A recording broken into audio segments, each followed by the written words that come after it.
And we are live. Oh, I seen some red on my quality. We'll wait till that turns green till I really get hammering away here. Yeah, there we go. How's everyone doing this Sunday? Dane, how's it going, buddy? It's been a couple weeks here since I had you on the show. This stupid time change, but here we are, and we got an exciting race today. We got the Bristol Dirt Race. How you doing? Yeah, it's going to be fun, going to be different. Hopefully, we were talking about getting it in today. Hopefully, it happens, or tonight would be fine with me. Um, don't want to have to deal with it at work tomorrow. I'd rather watch it today. I'm with you. Yeah, for anyone just kind of tuning in or maybe haven't been paying attention, it rained yesterday. So they had the practices on Friday. So they had four truck practice, or sorry, a truck practice, a cup practice, a truck practice, a cup practice, and those all went great. Um, it was awesome to watch. It was very dusty in the early one. There was a lot of dirt on the track. Then it started to wear off, and the track got pretty slick after that. And then going into the second practice, we got some good data there. But then Saturday was supposed to be the heat races, and there's supposed to be 4 heat races for trucks and 4 heat races for the Cup Series. Unfortunately, they got some rain early in the day, and they tried to dry it out. They put the late models out there. Even after they got the late models out there down, they tried a lap 2 times. They tried to go 1 lap in the trucks, and the trucks were. I don't know if you've seen chat or not, but there. Check out the chat and check out those pictures for anyone. It was absolutely insane in terms of mud they had to clean off those trucks just to try and get out there and give it another attempt. So hoping that doesn't happen today. But it was nice to see that practice and get some data. It was nice to get some data in there. So it could be a good day. It could be a long day, but I know you're very positive that we're going to come tonight and see. Oh, I just seen some pictures of the track. I'm going to share. Roche Fenway on Twitter just shared some pictures, and it is a disaster.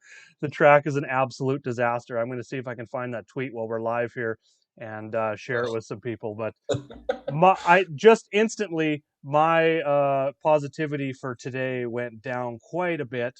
So if I'm not probably going to be able to find this trying to multitask here, but just go to Roche Fenway on Twitter if anyone wants to check that out.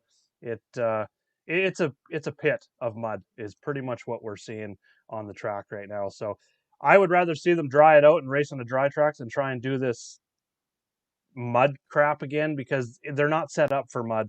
A lot of people have been talking on Twitter like, why do they have windshields? Well, NASCAR didn't have time for one-off dirt race to go ahead and put, take those windshields out and give you the screens that they normally have. It would probably they'd have to reposition ECUs and stuff like that. So that just wasn't happening. So unfortunately, this rain is going to change things up here for us this weekend. But that doesn't stop us from talking DFS, some strategies and stuff like that. Which I got a lot of hot takes again. I'm glad you're here. I had a lot of hot takes again last night. I've been fading Harvick like each and every week just because of the math with the matrix. I've been using the matrix a lot, um, and it's really helped pointing out what a driver's upside and stuff like that's going to be. So, um, I guess going in, what is your main strategy for? Let's just take the rain out and pretend that we're going to get a dry track like we had anticipated. What are some of your strategies that you're looking at this week? So I think we're still going to have some dominators here with 250 laps. I don't think I'm going to go quite like a super speedway race which is what I originally thought. Maybe we just play guys in the back and hope that it gets a little crazy. But I still think we're going to have guys lead quite a bit of laps here. So you're going to need those guys, especially if they're leading a full stage or something like that. That's kind of where I'm at. There's some good value plays, I think, down here. So we can play anybody we want. At least I can here at the top range. So, how are you feeling with the Dominator situation? I feel it's going to be a 2 to 3 max, 3 max, but generally I'm using a lot of data from Eldora, which the Truck Series raced in Eldora. I believe they've got 7 races, 2019 all the way back to. I've got it on the sheet here, and I'll flip over to it a bit. But so I've got some of that built in because that is the only NASCAR series, that is the only NASCAR race that has raced on dirt. So I think there's some good data there. Eldora is a half-mile track. This is a half-mile track.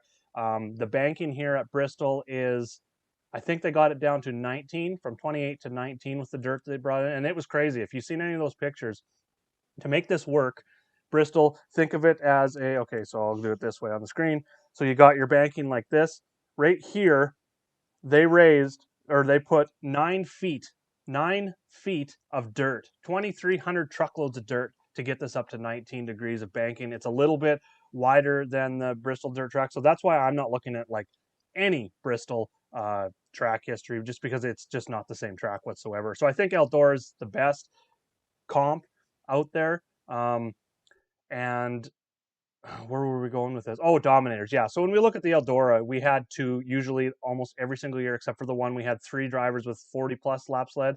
But generally, we're getting 2 Dominators. So that's the direction that I am looking today.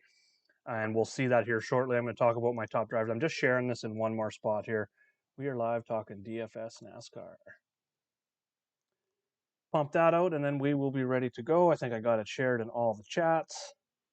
And then I've also got a list here. I want to talk about some guys with dirt experience. When it comes to the dirt experience, one thing we want to keep in mind is that it's just experience, because the cars that they race, like what are they?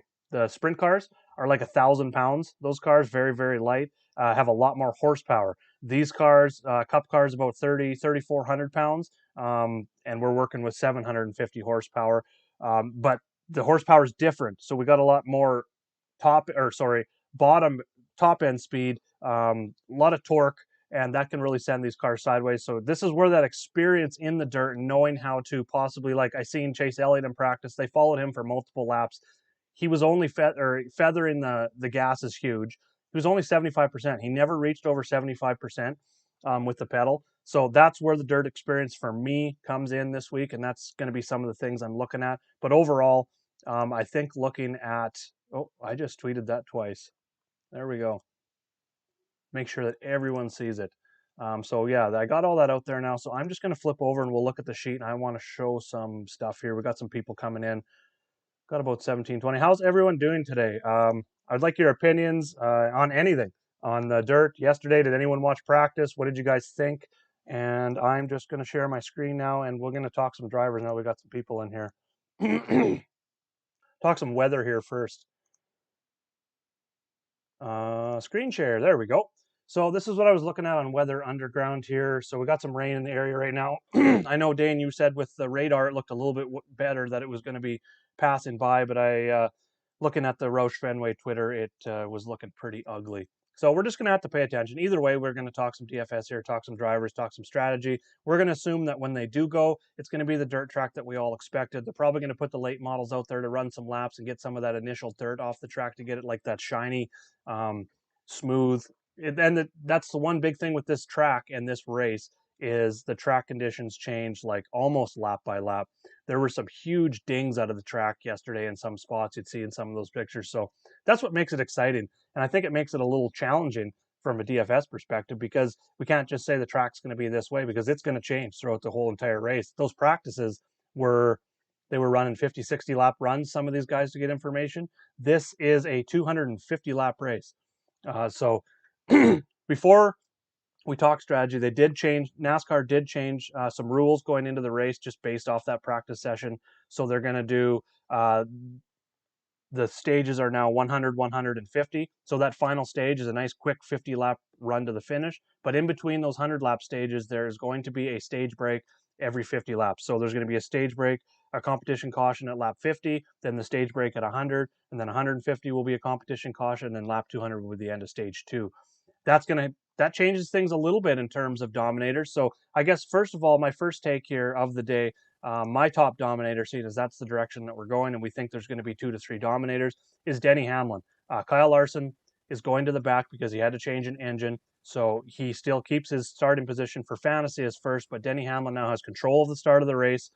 And if we look back and see, I'm going to flip over to some Eldora here. We'll just look at it. I know this is Cup car versus trucks, but this is NASCAR. This is a heavier body on these dirt tracks, so this is what I want to look at.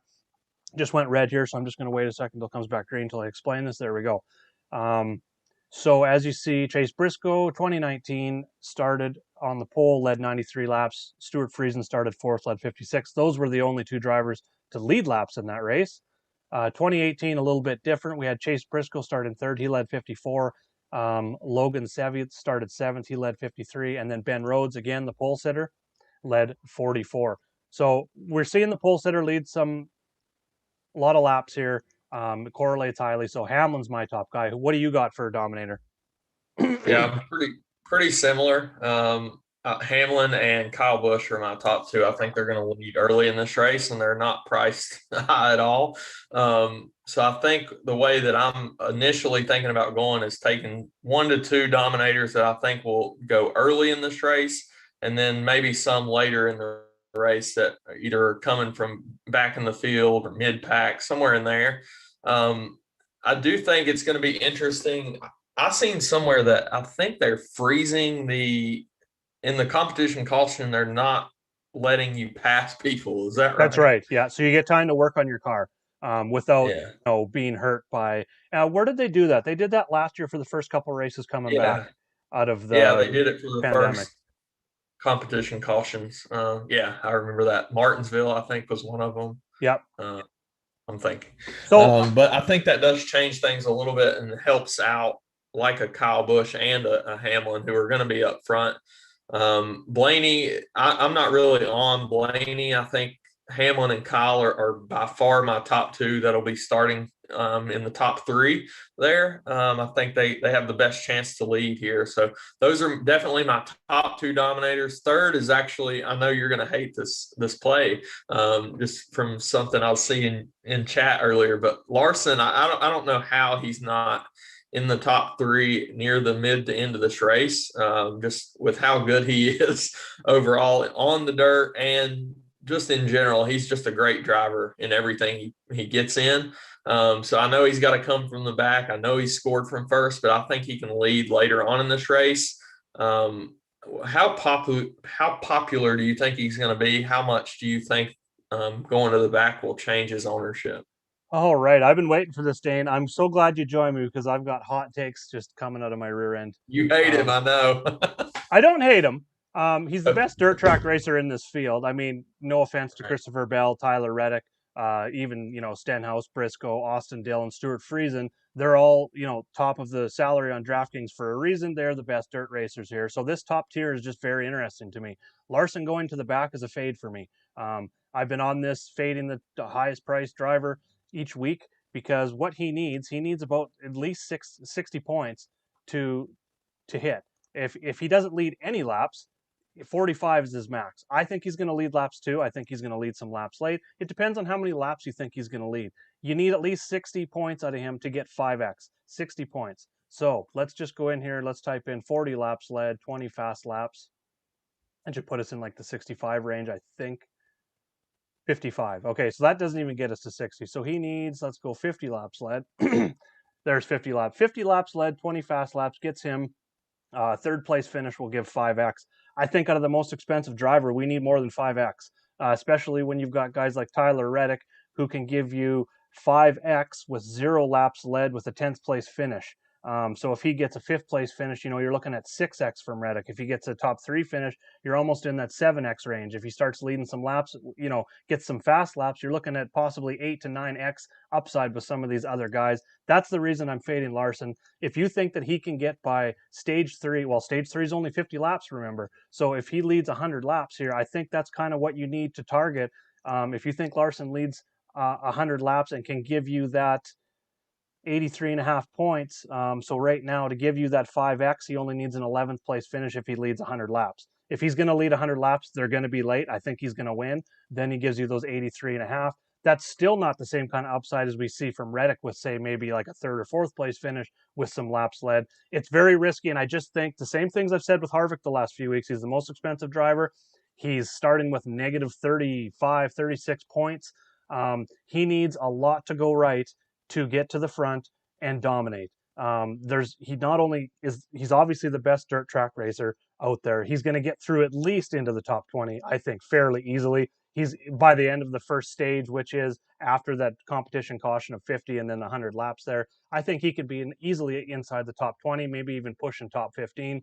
But that's when he's going to have to start passing the other good dirt track racers on a very unpredictable track.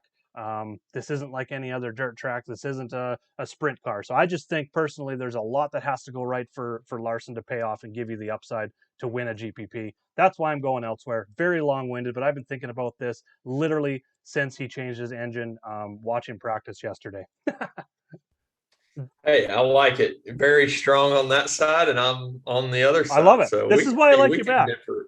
We Yeah, we we can differ and go back and forth. I think that's what's good about doing this show is we have different opinions, and people can make their own decisions based on what we're saying. Yep, So based on exactly. the cases we're making. So I'm kind of just on the other end that I think by the end of the first stage he's going to be top 10. And thinking that that means I think he can get to the lead by mid second stage, which does give him that 100 100 laps. lap upside to lead. And I think he's going to get some fastest laps he could even coming through the field. I know it'll be a lot tougher to do that with when you got guys out front getting those, but I think he can at least get a few. And then when he gets to the front, he would have some. So that's why I like him as a play. But I can definitely see a pivot if you can't play two of the upper price guys to a Reddick or to a Bell. I think they're going to be pretty owned as well.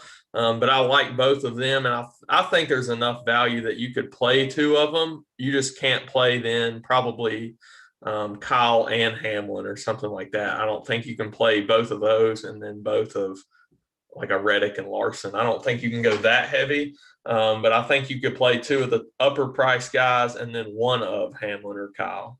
Yep. I think you just need to decide personally. Like we both had takes on Yeah. it now. I just think personally you need to decide on your own if you think Larson can get up front and lead, say, 80 plus laps. I don't think he can hurt you if he leads 80, 75 plus laps and only gives you, say, 5 to 5.5, 6x. I don't think that's going to hurt you if you fill in the rest of your lineup fine. So I'm not necessarily thinking you need that high upside, but it's either you're on him or you're off of him. I don't think you can really mix and match today because Yeah. it's two totally different strategies. I personally like for my 20 max making a stand, and I'll have zero Kyle Larson today just because that's the way I'm going. If I decide to do maybe a 3 max in there as well, I'll maybe put some in there. I'll maybe go and build it just a 3 max because I'm least confident in Larson at the top, hitting his max upside, and just go build a 3 max with 3 lineups around Larson is what I might do if I kind of feel bad by the end of my 20 max that I've left him out on, like, been waiting to play Kyle Larson, who's been hot this year on a dirt track, and then all of a sudden he has to change his engine, and then now I have to play the math game. Damn you, Larson.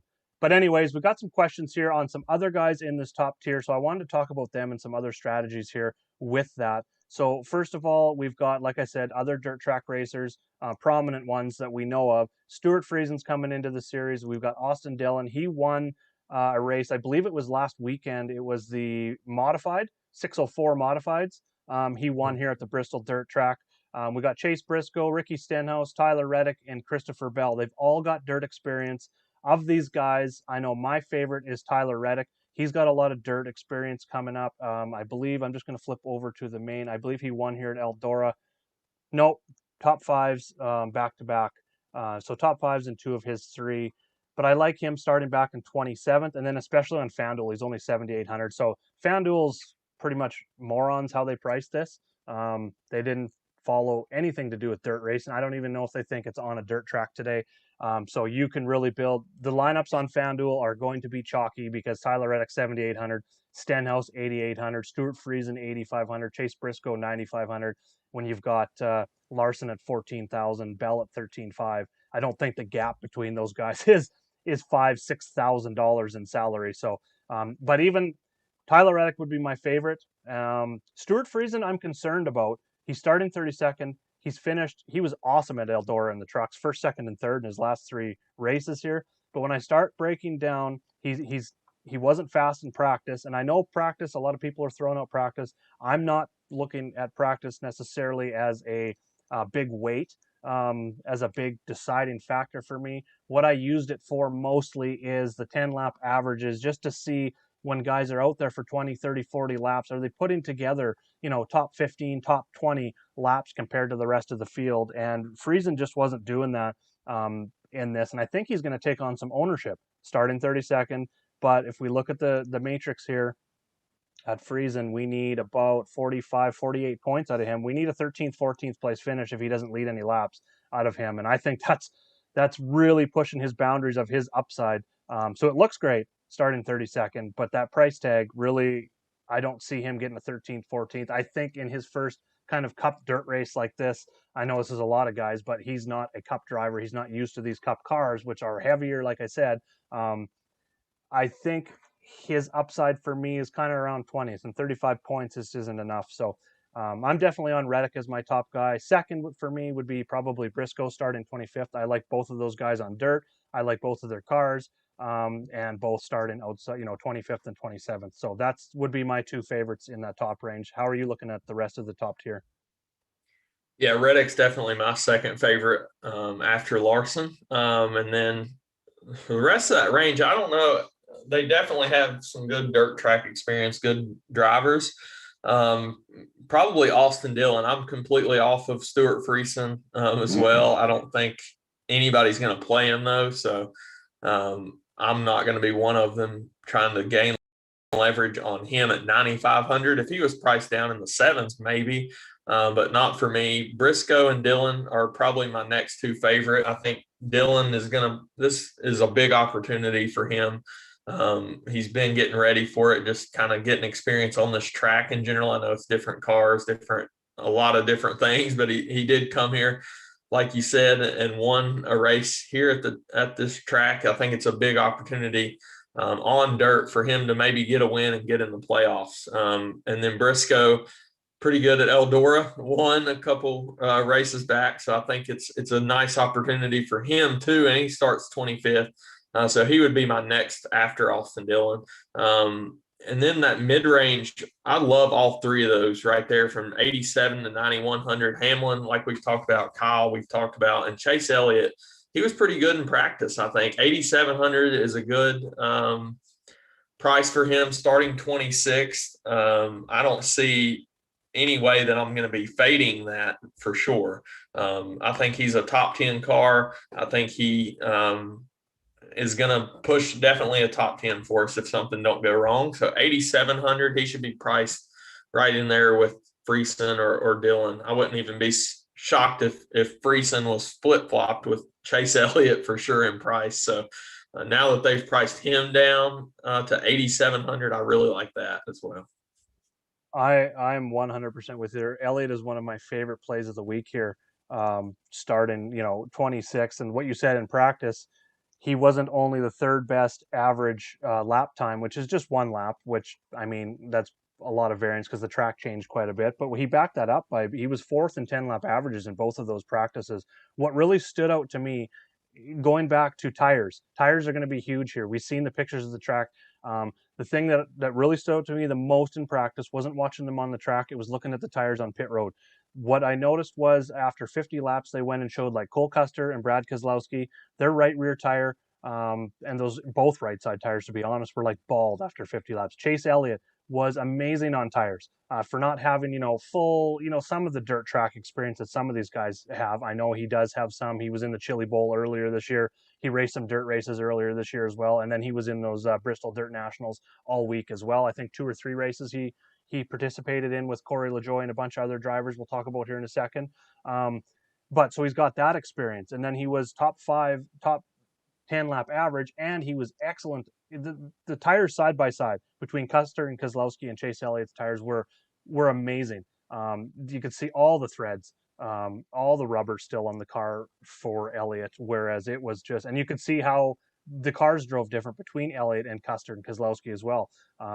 So I really like Elliott that price. 8,700 just seems like a steal for the series champion here, starting 26, who also had a fast car and a little bit of dirt experience coming in. So he's probably my favorite play of the week here. Going down to this range, him and Hamlin, I think, is a great core.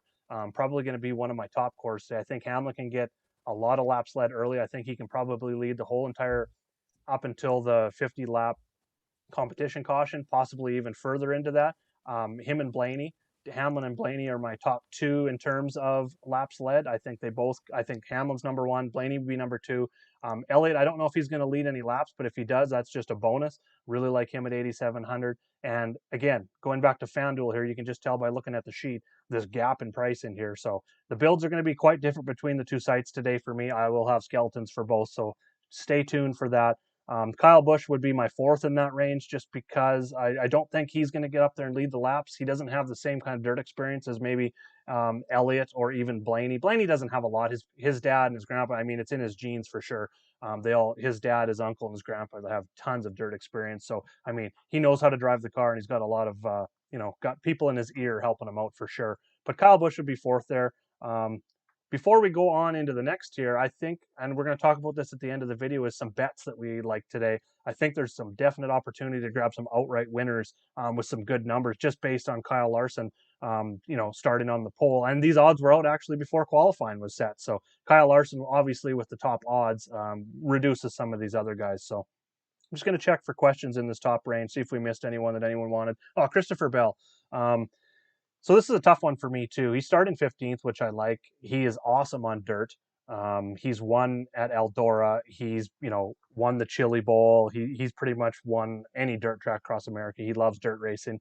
He's up there in price with Larson. I think if you're fading Larson, you could possibly go Bell. I think there's a chance he could get up front and lead some laps as well.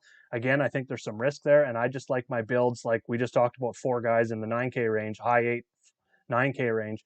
I think that's kind of the way my build is leaning right now for my 20 max, is a little bit more balanced, and then fading some of these dirt guys. I think that's kind of a way to separate yourself today if you want to go that route. It can be dangerous if you want to do it in some. It depends on your risk level. I'm super high risk level, where I'll make that stand in a 20 max and fade. I'll make a stand on 2 or 3 of these guys in this top tier and fade all 3 of them in my 20 max, because if it goes right, I'm looking at a pretty good payday. I mean, when it doesn't go right, obviously, you're going to be like negative whatever $60 if you're doing the $3 20 max, or $80 the $4 20 max. But it only takes one winning week to make up for 4 or 5 when you're doing it the super risky way. So that's the way I've been building my 20 maxes. It's been pretty good. I'm sitting a little ahead here for the year so far, but that's the way I'm looking at the top tier.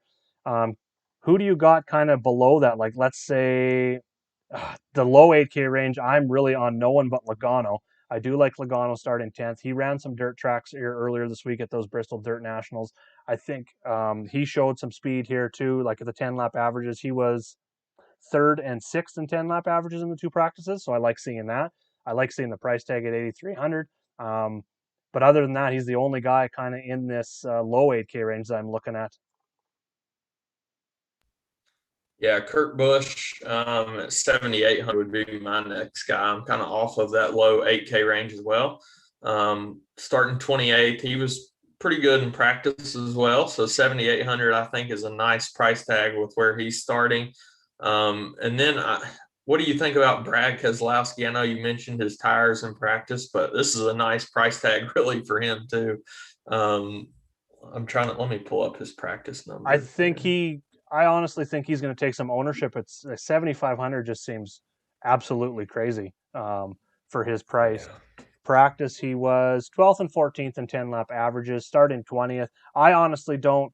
I'm off of him just because I'm going to some guys a little bit lower to fill in with these, because I really want to get 3 or even 4 of the guys 8,500 and up, or let's say Logano and up, 8,300 and up on DraftKings. I really want to get 3 or 4 of those guys in. So Keselowski and these guys just below that range are going to be like X for me. And just seeing how Keselowski was just destroying tires.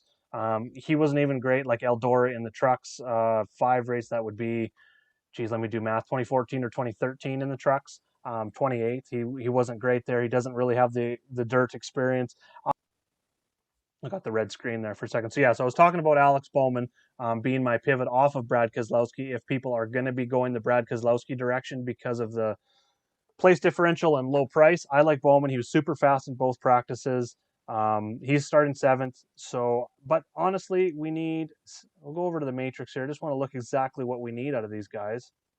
We need a little bit less than 40 points out of Bowman. I've got Bowman for some fast laps here. I'm going to take those off just to see without the Dominator points what we need. We need about 40 points out of him. So I'm guessing it's going to be, get our faces out of the way here. Things are working slow today, Dane, on the computer. Really put it to the test over this last week. Got this new internet. I really just tested it and did as much as I possibly could. Okay, so Bowman starting 7th. We're really looking for like a 7th to 10th place finish for him to kind of, not kill you. So it's more of a GPP play starting 7th. I like him a little bit better on FanDuel, obviously, because we're not looking for that total place differential. But I'm personally just not on Brad. I'm going a little bit lower. Guys like maybe Ryan Newman starting 14th. Shane Golobic. It's okay. That kind of takes me into these lower end value guys, maybe not in the top cars, but they are dirt racers. So we got Chris Wyndham, we got Mike Marlar, Shane Golobic. Let's just go with those three. Those are pretty much the only three in this race. I'm thinking of the truck race. So I just want to slide over here and look at their practice times. So when we got those three coming into the Cup Series, they're awesome dirt racers, sprint cars and stuff like that. All of them were pretty terrible in a Cup car in both practices outside the top 35. Um, Wyndham looked the best. He was 34th in the first practice, got it up to 28th in the second. Marlar was 38th and then 35th.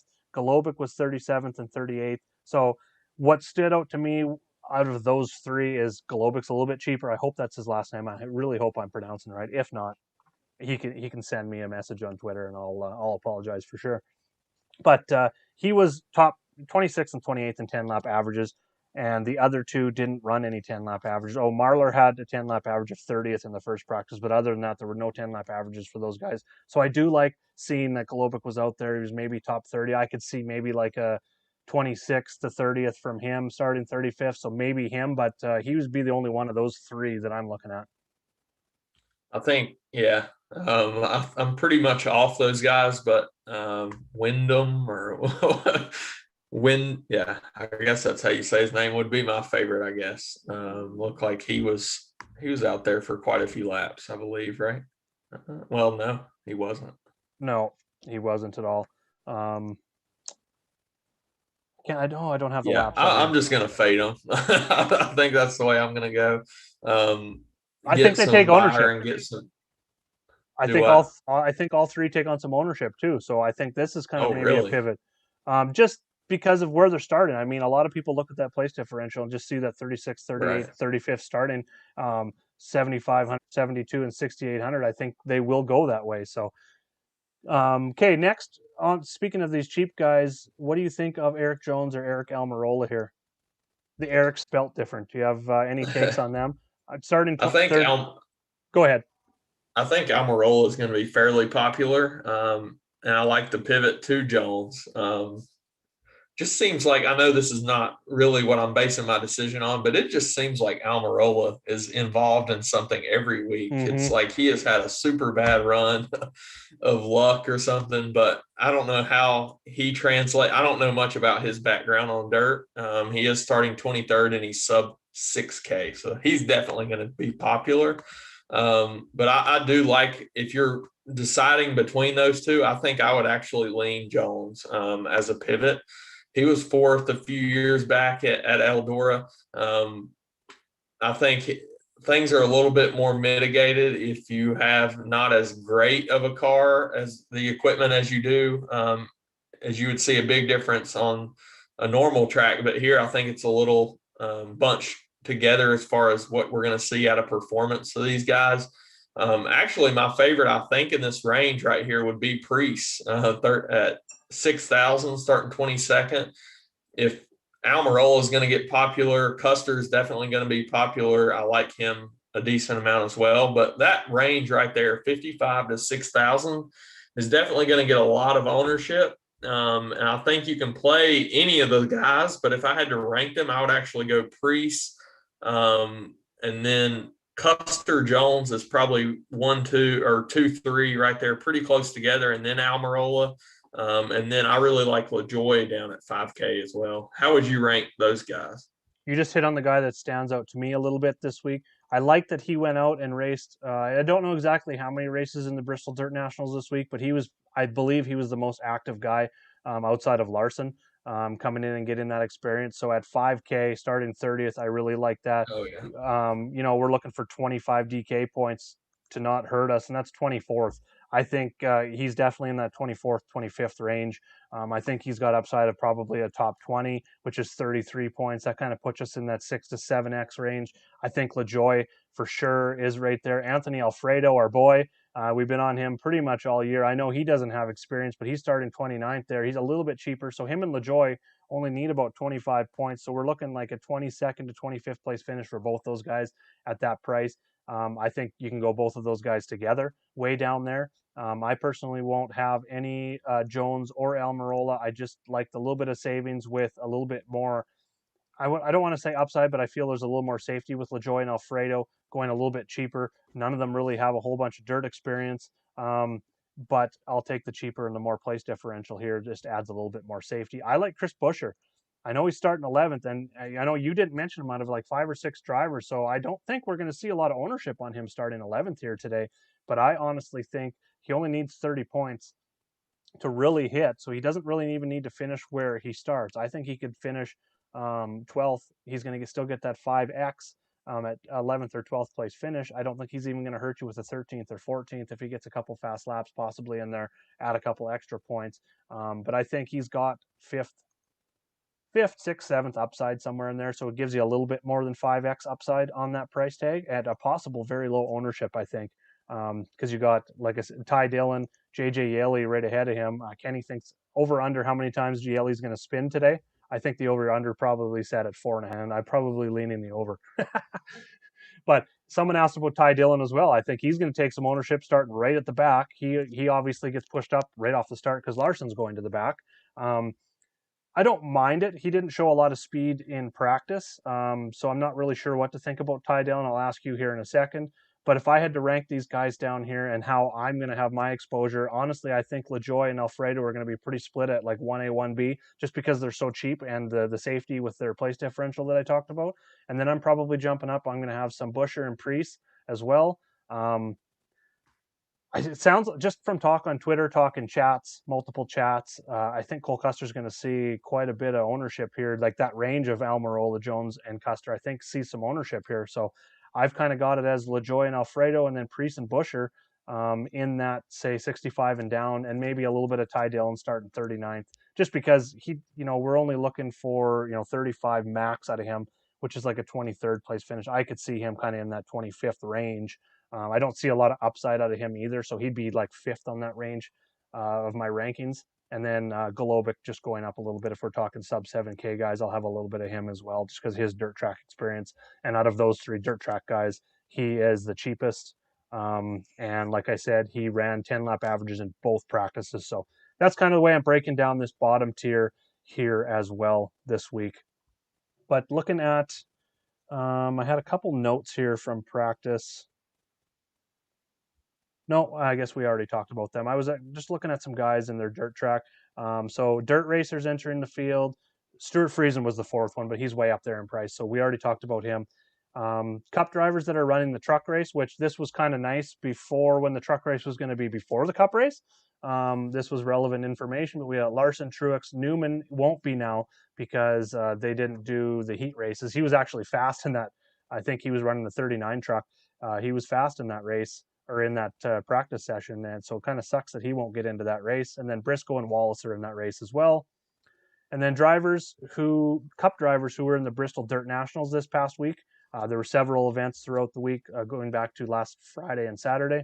Chase Elliott, he ran the Chili Bowl earlier this year. We talked about him a little bit. Corey LaJoy, Kyle Busch ran a couple races. Kyle Larson, obviously. Cole Custer, Joey Logano, Chris Buescher was in there. That's another reason why I like him. He got some dirt experience this week on this track. Austin Dillon won the 604 late model feature last Saturday night. So those are some guys that ran on the Bristol Dirt National. So there's a lot of different thought in the garage this week. Like Kevin Harvick didn't want any experience. He's a guy, the price looks great on him. 8,100, the lowest we've seen in a while. He hates dirt. He talked about that in some interviews, how he's just been dreading this week. He was running, so it was interesting to see him run the dirt race or going to run the dirt race.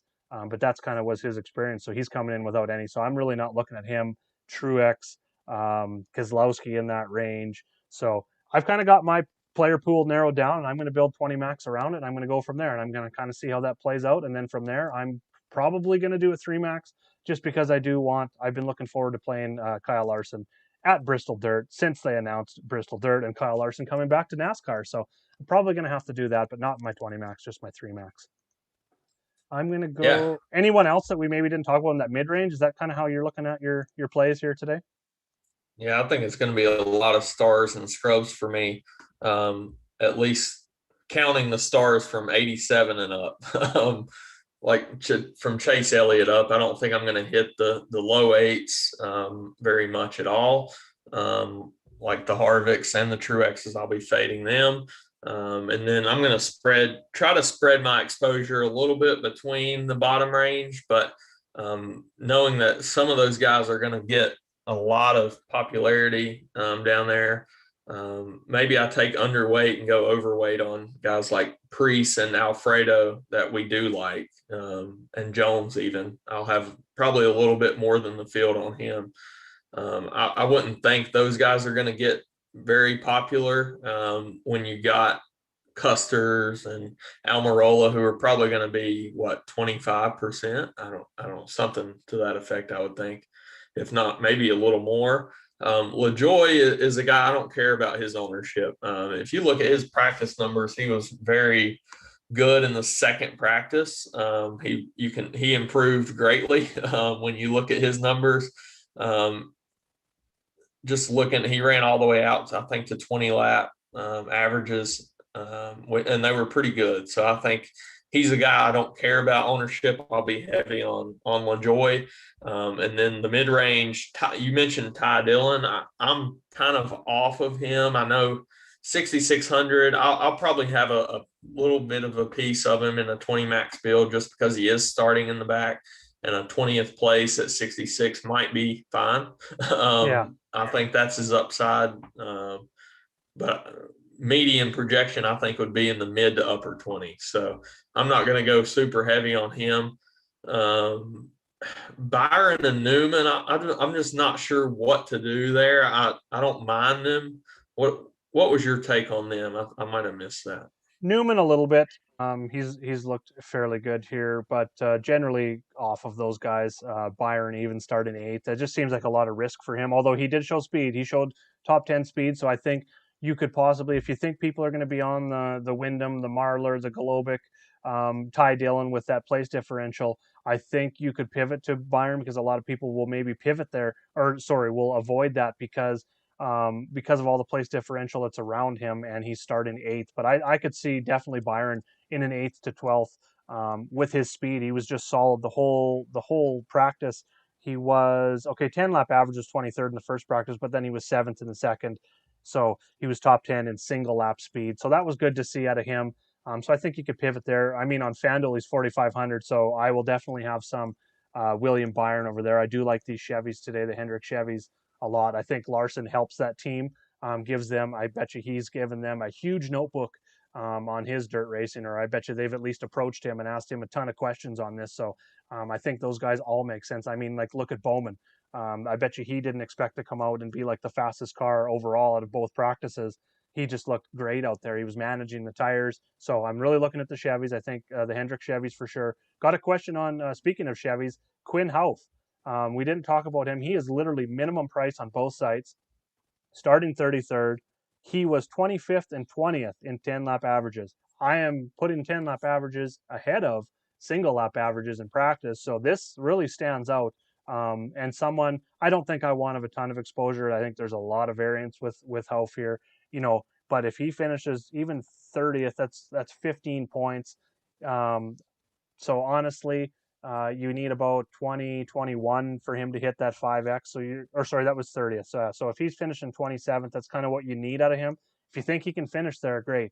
If we go look at just his finishes, it's just not happening for me with Houff, even starting 33rd at minimum price. I just don't see the upside here. His average finish on the season is 33.7. I kind of got him as like probably one of the last 5, I guess, if you looked at the standings at the end of the day. I think he's probably finishing 35th to 38th, 39th. I guess there's 39 cars here. So that's where I've got him. And that's only 4 points.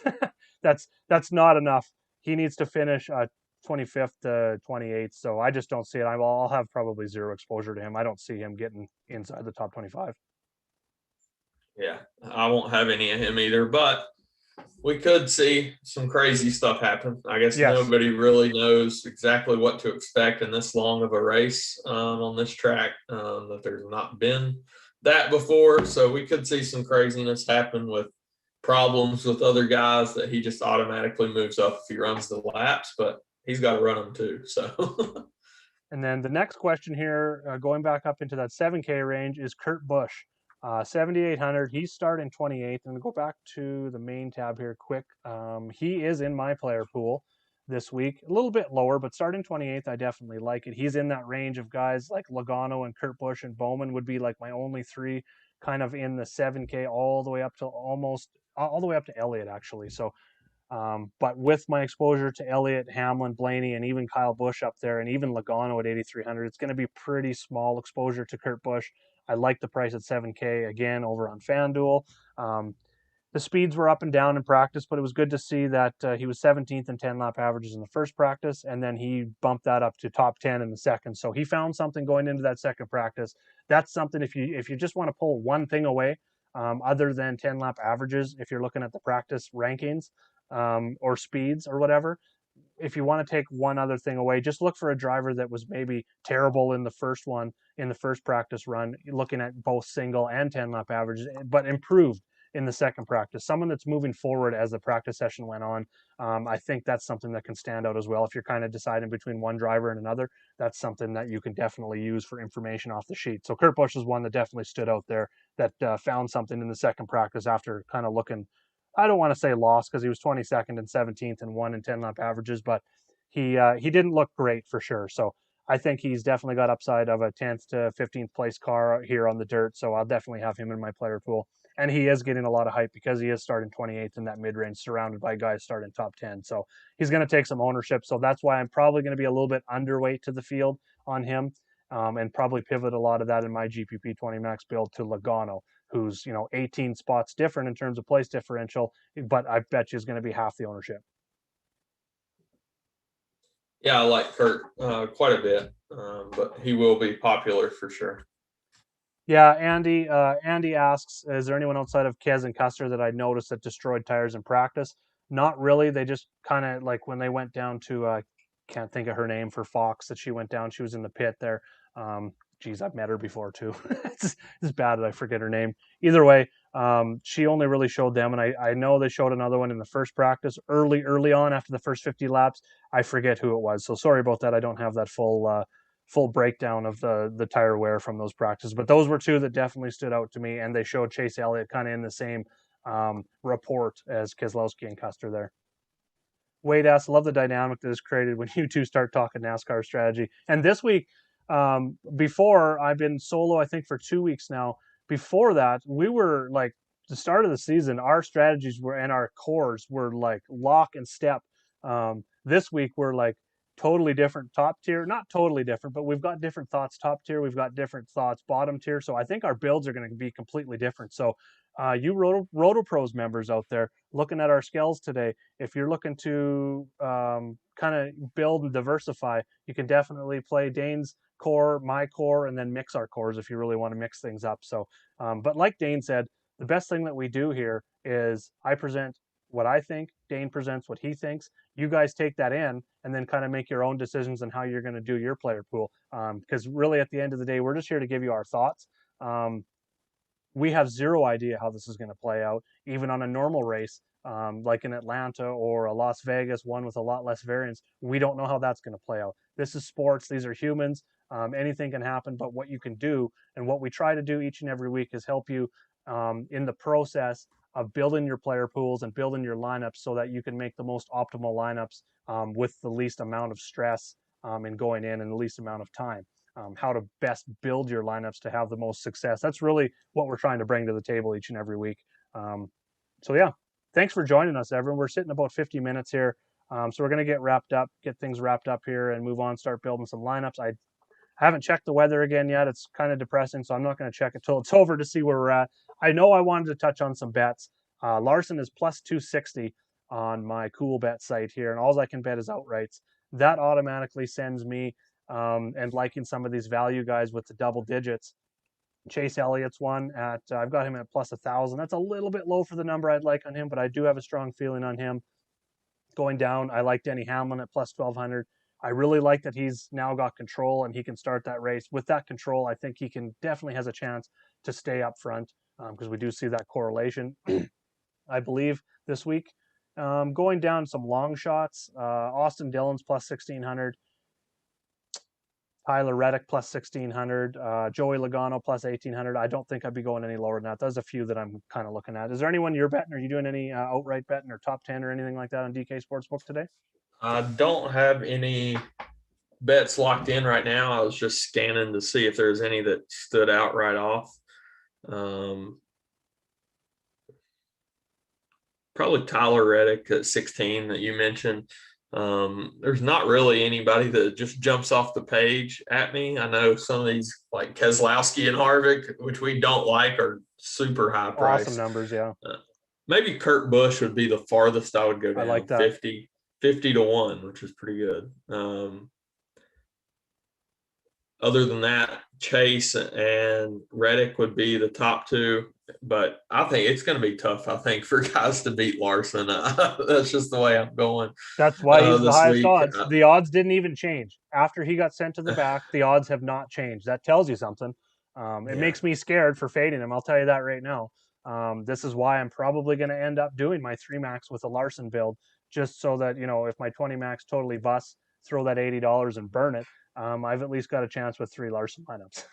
But yeah, got to make a stand. You really do. Because if you're mixing and matching and you're building a 20 max and you don't have any multiple cores in there, your chances of winning that GPP are just going to be, you really reduce them. Whereas if you're making a core of 3 drivers even and building 5 to 10 lineups around 3 drivers, mixing and matching and not being overweight on the other 3 drivers that you're mixing in there, it gives you a great chance if your 3 drivers go off that you're going to be up there in the money. And if your other 3, all do pretty good, you're going to, have multiple lineups in the cash and a really good chance to take down a GPP. That's how I build. Even with 3 max, I'll do the same thing and not diversify. I keep my diversity level fairly low when I'm building my cores. Before we go, I wanted to touch, are you playing any trucks? If that truck race goes there, are you going to be playing any trucks? I don't know if it locked. That's one thing I wasn't sure. I was just trying to bring up DraftKings. It's loading. It didn't lock, no. Good. I am going to be playing trucks. That's going to be a little bit different for me. I really love Kyle Larson there. He's starting 28, so he gives us elite place differential there. So he's going to get the place differential points in the truck race.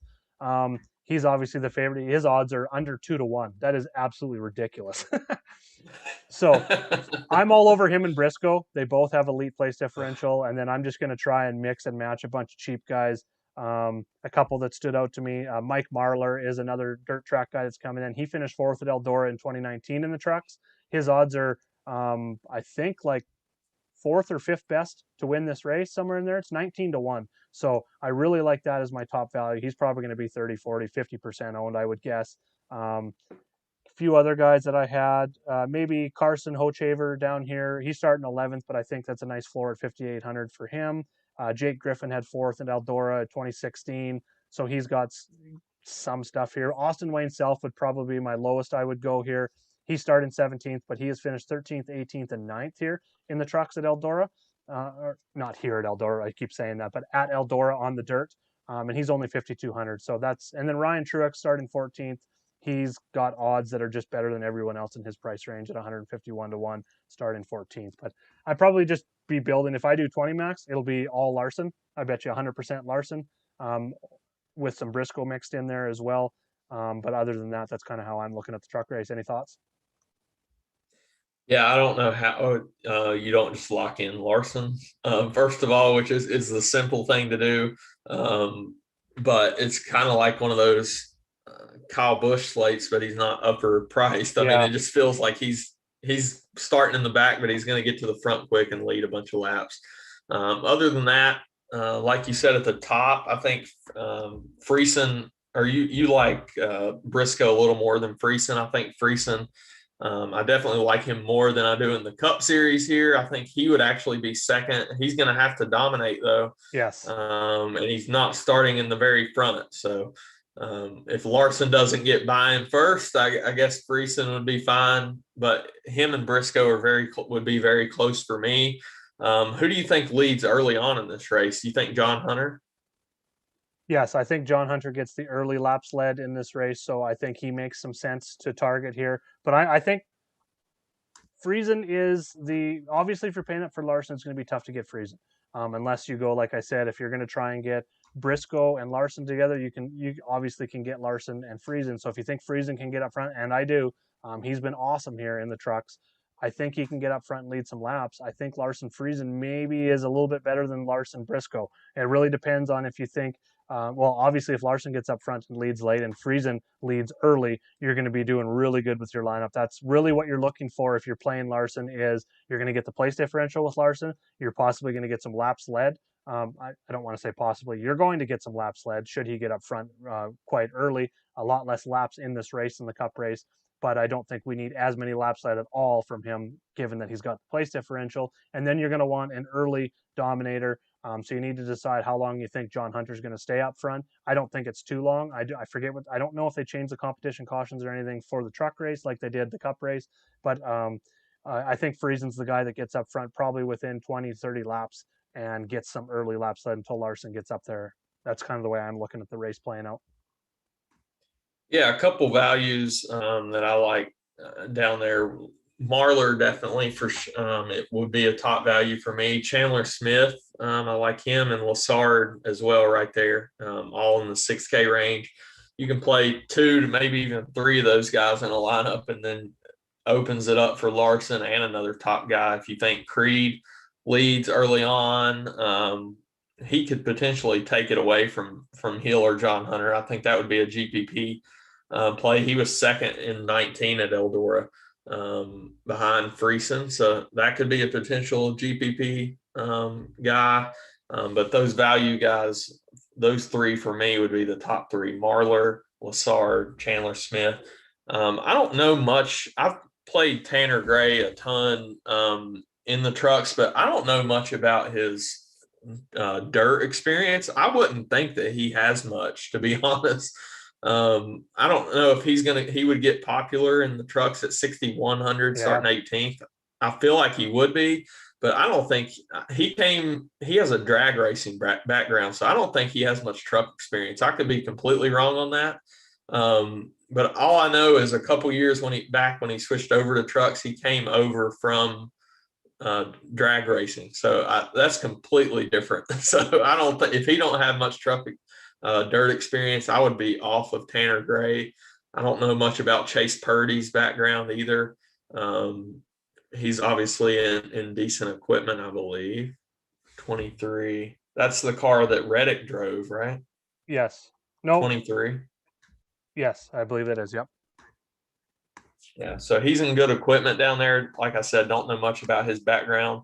That's just something I would need to dive into a little bit more. I'm currently Googling everybody. What about Deegan? I mean, she's 5,500. I think she has some she does. late model or something background. So got dirt history. Maybe this could be a spot for her. She is starting mid-pack, 22nd, but 5,500 would be fine for her as well. So she was 3rd or 4th fastest in opening practice for the trucks as well. And they were talking about her on the broadcast, how she has dirt experience, quite a bit of dirt experience coming up. So they talked to her in the pits or whatever. So she seems super confident here. She's like the confidence she was in the interview, and she had spun out in that first practice too. I think it was after she had put up that fast lap. But just the confidence that she was showing here, and I think that price tag, it makes a lot of sense, even started mid-pack. So as for, who did you mention at first? Yeah, Tanner Gray. No, I can't find any dirt experience on him whatsoever. So that is scary for sure, a guy coming off of, without that experience coming here. But again, if you're loading up with 2 guys at the top here, like Briscoe and Larson, or Friesen and Larson, or whatever you're doing at the top, you're going to need We just got some news, Chris. Oh, news. Breaking news. Postponed today. Dane. Trucks at noon tomorrow, Cup at 4. That is so now it's back. Now it's flipped back that the trucks are going to be first. But obviously there's no there's no heat races, I'm assuming, still. So no. The lineup's set for trucks, right? Yeah, it is. Okay. Well, that changes. Well, that it doesn't, because I don't know. Does it say anything about DraftKings pushing back lock? They probably will, I'm assuming. I would think they do, but if you guys are thinking now you don't need to do anything, you better go reserve your spots, because what DraftKings will do is they're going to probably post additional contests, but they won't be quite as big as the ones are now. So even though the race is tomorrow at 4, go ahead and reserve them now as if it was starting at 3. Then you'll have all night tonight and tomorrow if you got time to make teams for sure. But To go be ahead and honest, reserve now.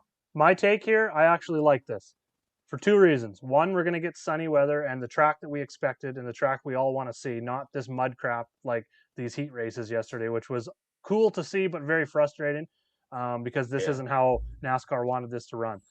This is going to run good tomorrow because, again, the sun.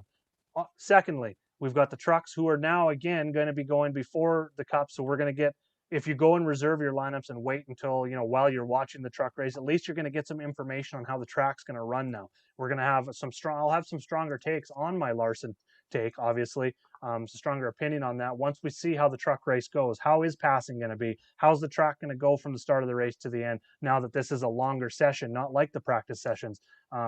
So this is actually good news. I've changed my mind. I was a little shocked when you first said that. I really like this now because we're going to get a lot more information to help build our lineups around. Whereas I bet you at least 10 to 20% of the field has their lineups built today and it's done. They're going to write it off and they're going to come on and check the race tomorrow and check how they finish. Whereas if we're smart, we're going to wait. And I might even do a live show tomorrow afternoon during the truck race, or that's the morning for me. So some around lunchtime or something for me after the truck race or during and before the Cup race, and just kind of gonna go over what I'm seeing in the truck race and how that changes my thoughts. So stay tuned for that. I probably will do that because this is going to change some of my takes and some of my builds. So I'm probably not going to build any of my lineups until that truck race is on, at least until halfway through the truck race where I can see how the track's going to play out. I think that is going to be the edge that you can get, is just watch the truck race. If you can't watch truck race, obviously because it's Monday, if you can tune in even for a few minutes of the show, I'm going to try and give you as much information as possible. Even in the chats, I'll have some notes of some things that have changed for me, some things that I'm looking at differently because of what we see tomorrow. So stay tuned to all the chats. That's DFSR chat. That's my Patreon chat. That's RotoPro Slack chat as well. Stay tuned there if you can't watch the live show tomorrow. This is actually much better. Super happy. Smile on my face. Yeah, and there's a 100% chance just looking at contests that they are pushing lock back. So don't worry about things locking. I mean, I know that happens sometimes, but that's usually when things get postponed after lock or something. But they are all the contests are like half full, so they are 100% not locking today. Yeah, no doubt. Awesome. That's real good. So yeah, go get in those lineups. And if you want to start building today, that's great. If you don't have time to do this tomorrow, that's totally fine. Even if you want to just leave, maybe if you're doing 20 max and you don't have time, you maybe have time to maybe do 5. Just leave 5 lineups. Tune into chat or the live show tomorrow and maybe do those last 5 lineups. I know I'm leaving all 20 or 23, let's say, with Larson lineups, or that could change. Who knows? But I'm going to leave that all till tomorrow. I do have time, but if you guys are looking for information, hit me up in the chat or join the live show tomorrow. Thanks for joining today. I believe we're going to hit our most views for the season, so I really appreciate all of you. It's really motivating to come on here every day or every Sunday and do this, seeing this grow. All you guys asking questions and paying attention and all the likes and shares and stuff. So thanks a lot. Let's go get some green screens tomorrow. We'll talk to you tomorrow, everyone. Right. Have a good one, everyone. Good luck.